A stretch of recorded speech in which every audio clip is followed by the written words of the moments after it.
So, what's up mga keepers? Good evening. Yan. Sold out na pala yung PKBM natin. Dito, oh. Ship natin to bukas. Ay, may meet up pala tayo kay Bossing.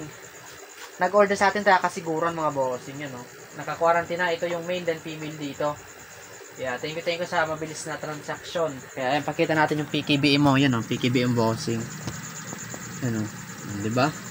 Full mask. Yan ito. Yung male mo naka-separate yung female tapos male. Yan yung male mo. Kaya yung mga gusto dyan mag-avail, meron din tayo ditong PKBM marble na quality. Tapos GBT na Juby size. Team lang kayo mga bossing. Ito yung PKBM red eye natin. Oh. Yan. PKBM red eye glitter eye or tinatawag na ruby eye. Meron din tayo dito. Then kung gusto nyo naman na pure na red eye, meron tayo dito red eye. Yan. Then ito. Sobrang daming yung BBS natin. Hindi naman ma-overfeed mga bossing kasi kapag hindi nila naubos, nandyan lang yan sa tabi. Gumagalaw-galaw. Yan o. Sobrang dami nito o. Kahit kumuha pa tayo dito, pakain natin sa kabila. Yan o. Kahit pakain natin dito sa kabila, makakain pa to.